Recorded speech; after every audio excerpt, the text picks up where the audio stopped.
And so it was one of the best trips I ever took. In my life, it told me that I could do so much more. So this was my first solo trip. Came back home, fresh, knowledgeable, anxious. Ready to take over the world. Nilikuwa ready sana. Okay, so now what I want to find out more about Nailab. What do you think you guys accomplished? And what are some of the things that you believe that you guys did? So I jumped back. You've seen all the, so I've jumped all the way to the access, to the invitation to GS. But before GS, so we started working on Nailab, but we didn't have capital. So I tried to reach out to the networks. Like the networks are formed, and I realized that none of them had any interest in investing in us because we were in a business. We were a social enterprise, and so we need to pursue money elsewhere. So we really went down. Almost became broke completely. Because you're using your own funds? Yeah, we're using all our savings. It was so tough that we didn't have internet at Nailab. We'd pull a cable all the way to the lift so that we can pull Wi-Fi from iHub so we can have calls with potential investors. And then potential investors would go like, what's that noise? Ding. Ding. Like, it's a lift. Okay, because it will go, and then we'd have to wait for night for those calls. And so Tony decided to take a sabbatical, which was really hard on me, to be honest. I almost gave up. I mean, just doing it by myself. We used to have meetings again and again to discuss what was happening, but he needed also to just clear his head. And he's such a brilliant mind that I felt like such a big gap had been left. So how is he gonna do this next? As soon as he decided to leave, take a sabbatical, the other two guys also decided to leave. Yeah.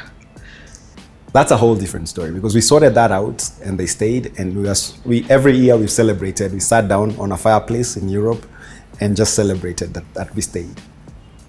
So tumeshuana do. Yeah. These three guys these two guys are not here, and they know Tony. And these two guys are uncomfortable because I'm very new. And Tony himself needs to take a break, and there's a bit of conflict. And anyway, we sorted it out. And the other two guys are not in the country? No. Okay. Yes. I can assure you that they became my best friends after that, because of just like we had what you'd call an initial co-founder conflict, which is very common in startups. And the way you sort that out determines whether you succeed or fail. For us, it's a lesson to teach other people how to handle conflict in such kind of situation. So what are the kind of things that you'd say? How do you handle conflict? Communicate. Don't hold back. Say what you're feeling, like straight up, and just tell people, because co-founding a company together is like a marriage. And the more you don't communicate, the more trouble you have. You have to talk so much.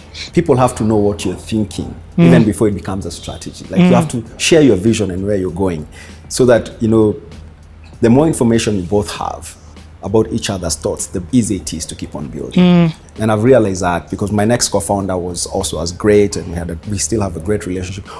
Those are some of my investors even to date. And it's just a whole different experience there. It's a whole, again, that's a whole conversation. Like at what areas is conflict likely to appear? Sometimes you're afraid who has more equity, who has less equity. Other areas would be like who is doing more work, who's not doing enough work. Other areas is somebody's making promises without letting you. So you're having to fulfill needs that, there's all this. And when you look down, it comes to communication. Talk to your co-founders as if you're married. They need to know you in out. Yes. That your thoughts are headed towards the direction. That is such a powerful and true lesson. And also keep a healthy distance from each other. You're not, because after knowing each other that very well, you get into each other's lives a lot. Keep a healthy distance. So there's a lot of all these things happen. Anyway, 2 years in Nailab, we ran out of money. No, first of all, that year, so Tony goes on sabbatical. How is it now running? Just now, and explain to people, what does a day-to-day look like? What are you guys doing? At that point, first, we didn't have a floor, we didn't have a painted walls, we didn't have a single seat, we didn't have proper seats. Tulikuwa na meza moja na ilikuwa na seat, I think 4 or 5 seats peke yake in a 2,000 square feet space. Do you know how awkward that looks? So all these government people walikuwa naingia iHub, wakitoka wataki kuingia, wanachungulia, wanaona tu ni empty room. Okay, so hata hiyo meza imefichwa pande ile, floor ni ile bado haijachapwa nini. So I called my friend from Rotary. It's a very good company. It's called EDG and Atelier. I know EDG. In fact, I did EDG's YouTube channel. Yeah, amazing guy. Yeah. So I called Edge. Edge. Yeah. And I'm mentioning names because these are people who are honorable. Maybe their names are not mentioned in other places. Yep. In fact, go check on YouTube channel called The Architect Kenya. There it is. I call Edge. Still young back then. Edge still young. You know, all of us are still young. I say, Edge, I have this kabiashara I'm coming up with. Sina floor, sina walls, sina pesa. Kambia maze, if you could do just the floor for me and paint the walls for me, give me about a year, I'll pay you back. Akaniambia, hey, quote kakuja ka 1.5. Akakuja, akachapa floor, akapaint walls, akapatia branding colors, ikaka smart kidogo. Akakama akaichungulia yeye mwenyewe, akainspect, kona floor poa vile tu iko up to date, yep. Floor yake. Akaiweka ile ka raise platform pale, akakaweka. Alafu aka hand over, akaniambia iko sawa Akaniambia you owe me some money. Akaniambia 1 year. Akaniambia 6 months. Yeah, I got you, man. I got you. Yeah, I got you. That's how powerful rotary format is. Yeah. Sasa tuko na flow. Sasa watu wanaingia sasa. Watu washaona tuna grow. Right? Yeah. And nikacall wale wase the 2 friends of mine who live in Europe. Nikamwambia mazee, if you're going to do this business, tuna need seats. Wakaniambia moja, akaniambia okay, I'm passing through, so acha nikam. Tukaenda Furniture Palace. Hapo hivi kwenda Mombasa Road hizo furniture shops, tukaingia moja, tukachukua desks ka 5 na seats. Put them in. Na nikamwambia sasa give me 2 months, we launch our incubation program. Kwa August somewhere hapo hivi. Tuka open up applications. Tukapata 100 applications. Tukapick 10 startups. Tuka launch na 10 startups. Tunataka kuwafunza ku build startups. Yes. Tulipo launch hivi, sasa unasikia tuna tado. Gavana nayo ikatoa tender ya ku build an incubator. You're like, but we've built. Actually, tumestart alafu hatuna do, tunaenda chini, si ndio? Gavana imetoa hii tender, tuka apply tender. Tukabaki sisi the only people who had tendered. Skule ilifunguliwa, tukakuwa disqualified. What? Kuna kuwa na rules fulani hapo ya single sourcing, hawezi kuatenda tu moja, so lazima ikuwe reapplied tena. Yeah. Sasa sasa ilikuwa hivyo, sasa sisi shafika mwisho. Hatuna do. Na nishapi to a conference Amsterdam, lakini atado yangu kwa mfuko ile mabaki ilikuwa 300,000. Nikaenda conference Amsterdam, nikaambia huyo best yangu mazee tumelemewa, akaniambia it's okay, kata shutdown tashada. Na sasa nikiwa Amsterdam akanishow. Hiyo ndio tukaambiwa tumekuwa disqualified, so lazima tutende back. So nikiwa Amsterdam nikamwambia mimi sirudi home. Saizi mentally I'm over. I'm out.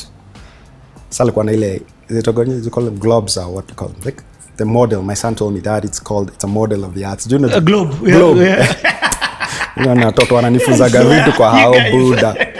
But at this time kuna mtoi. Sasa niko na firstborn At that time kuna firstborn. Yeah. Nika spin, nilikuwa depressed by the way. I was in a very dark space in my life. And these things happen, so I hope other people identify that it's not unique to feel burnt out, bored and depressed, and sometimes you're just like life is not going your way. Yeah, and it's not just about money, it's just emotional, you know. There's a lot of other aspects. Nika spin, nikashika kidole. Nikamwambia France, I'm going to France. Nikamwambia you're crazy. Nikamwambia mimi sasa hata sina kadi naweza book. Nikamwambia just book for me a train ticket to France. And where are you going to stay? Nikamwambia I'll figure it out.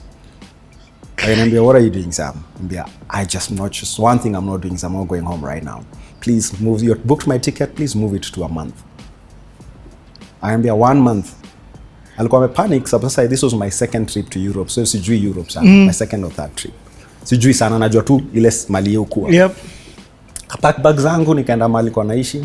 Alikuwa amenirentia ka place, nikachukua. Sio Airbnb imeshikashika by the way imeanza. Yeah. Which is another story. But anyway, nikaenda nikapack vitu zangu kwa bag. Bookmark your Airbnb, tunarudi hapo. Nikapack bag from there to France. Nikaenda Central Station, nikaingia train 5 hours, nikajipata Paris. Kujipata Paris hivi nikanunua SIM card tu hapo kwa train station. Nika connect kwa internet. Nika scroll, nika book hostel. Nakumbuka ile story yangu ya hostel. Nishafanya chaishika. Nikaenda Paris, nikaingia hiyo hostel for 5 days nikakaa tu. Nikamka asubuhi, nikanunua tickets zile za basi zinakuwa hop in hop off, zile mabasi za tours. Yep. Alafu ile hizo hostel sasa nishajua kujipikia breakfast na kujipaka. Najua zile. Yeah, so nikafanya hivyo wiki mzima Paris, the whole city. bus in bus out, na drop mali na kula lunch yangu ile nilikuwa nimepack, naona hiyo tower, naona nini, naenda kwa ile Louvet, whatever these places are called. Tuwezi mention correctly, hatujui vipi. Sijui kwa bridge ya Lovers, Eiffel Tower. Wala kusema unasema hiyo kitu, hiyo jina iko correct kwa kichwa. Anyway, mali Napoleon na Mexico, all these things nikaziona, nikamaliza hapo, nikachukua another, what did I take from there? Nikachukua train nyingine, nikaenda train station after 5 days, nikatoss coin, heads or tails, Venice or Florence, Italy. Nikaenda Florence. Ode walikuwa nyuma counter aniangalia tu zile za, you just made a choice right now? And yes, one way tickets to Florence. Can get train. Mazai kulikuwa akaniambia, do you know that's like a 10-hour train ride? Okay. You know you're crossing different borders, so you have your Schengen visa. No, yes. Can get train. Kateremka through the Alp mountains. Nikaingia Milan, I think. Karibu ni miss train yangu ya connect, nikaingia train nyingine Florence. It's a very beautiful place. Nikajificha another 5 days.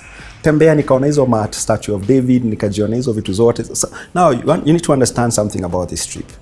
This is not just me unwinding. This is me learning. This is me seeing places I had read in my mother's books.